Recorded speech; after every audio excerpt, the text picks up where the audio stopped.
క్రీస్తు పరిశుద్ధమైన నామములో ఎవ్రీడే విత్ జీసస్ అనే కార్యక్రమాన్ని వీక్షిస్తున్న మా క్రైస్తవ కుటుంబాలందరికీ మా హృదయపూర్వక ధన్యవాదాలు. ప్రతిరోజు దేవుని యొక్క వాక్యం మనల్ని ఎంతగానో బలపరుస్తుంది. ప్రతిరోజు వాక్యాన్ని వినడం వల్ల, అందుకంటే వినుట వల్ల విశ్వాసం అధికమవుతుంది.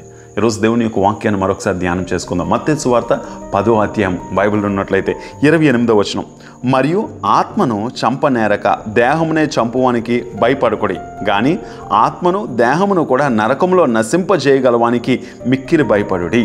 ఇక్కడ యేసు ప్రభు మాట్లాడుతూ అంటున్నాడు, బోధకుడు కంటే శిష్యుడు అధికుడు ఏమాత్రం కాదు అని చెప్పుకొస్తూ మీరు దేనికి భయపడాలి తెలుసా? ఈ లోకంలో మనల్ని అంధకార చీకటి శక్తులు, లేకపోతే సాతాను, మనకున్న సమస్యలు, మనకున్న శారీరకమైన కార్యాలు ఇవన్నీ కూడా చేస్తున్నప్పుడు మన దేహము క్షీణించి, మనము ఆత్మ క్షీణించి నరకంలో వెళ్ళేవానికి భయపడాలి. ఈ దేహాన్ని పాడు చేసేవాడికి భయపడకూడదు.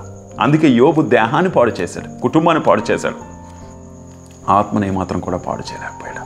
ఈరోజు నువ్వు ఎవరికి భయపడిపోతున్నావు? దేహం పాడైపోతుందని భయపడిపోతున్నావా? లేకపోతే అమ్మో నేను యథార్థంగా ఉంటే నా ఉద్యోగంలో ఏదో సమస్య వస్తుందని భయపడిపోతున్నాం? ఆదివారం అయ్యేసరికి నేను సంఘారాధనలో పాల్గొవాలి అని ఆఫీసులో చెప్తున్నప్పుడు భయపడిపోతున్నావా? ఈరోజు 2 విషయాలు చెప్తాను, జాగ్రత్త విను. నీ శరీరాన్ని, నీ ఆత్మని నరకంలో త్రోయివాడైన యేసు ప్రభు తప్ప ఎవరికి భయపడకు. ఈ శరీరాన్ని పాడు చేస్తాడు, లేకపోతే ఈ మనసును పాడు చేస్తాడు, ఈ లోకంలోని నిన్ను అందరి ముందు హేళనగా ఉంచుతాడేమో. ఏం భయపడకో. నువ్వు ఎప్పుడైతే తగ్గించుకుంటావో దేవుడు హెచ్చిస్తాడు. అందుకన్నాడు, తృణీకరించిన దాయే తలకి మూల రాయి అని దేవుని వాక్యం చెప్తున్నాడు. అందరూ నిన్ను తృణీకరిస్తున్నారా? లేదా నువ్వు రిజెక్టెడ్ పీస్గా ఉన్నావా? భయపడకో. ఎందుకు తెలుసా? ఈ లోకంలో ఉన్నదంతా కూడా వ్యర్థమే ప్రియులారా. అందుకే అక్కడ రాస్తూ అంటాడు యేసు ప్రభు ఏమని మాట్లాడుతున్నారు తెలుసా? మీ శరీరమును ఆత్మను నరకంలో త్రోయువానికి భయపడుడి, కానీ ఈ శరీరాన్ని మాత్రమే పాడు చేయవాడికి ఈ లోకంలో ఉన్నంతకాలమే, మా అయితే 70 సంవత్సరాలు, అధిక బలం ఉన్నాయల్లా 80-90 సంవత్సరాలు. మరి ఇంకంతకు మించి ఇంకో ఎక్కువ రోజులు మనం బ్రతకలేం ప్రియుల. దేనికి భయపడిపోతున్నావు? భయపడద్దు. దేని గురించి ఆలోచించుకో. నువ్వు ఈ లోకంలో ఏమి కోల్పోయినా యేసు ప్రభువుని మాత్రం కోల్పోకో.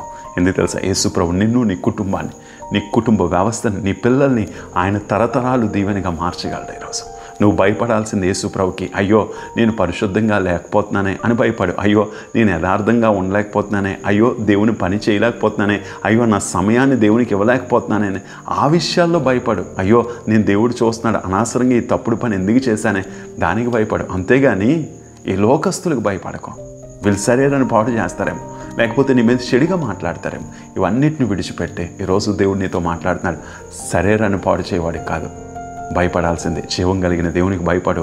అందుకంటాడు, యెహోవా యందు భయము భక్తి కలిగి ఉండుటే మేలు అని దేవుని వాక్యం చెప్తుంది.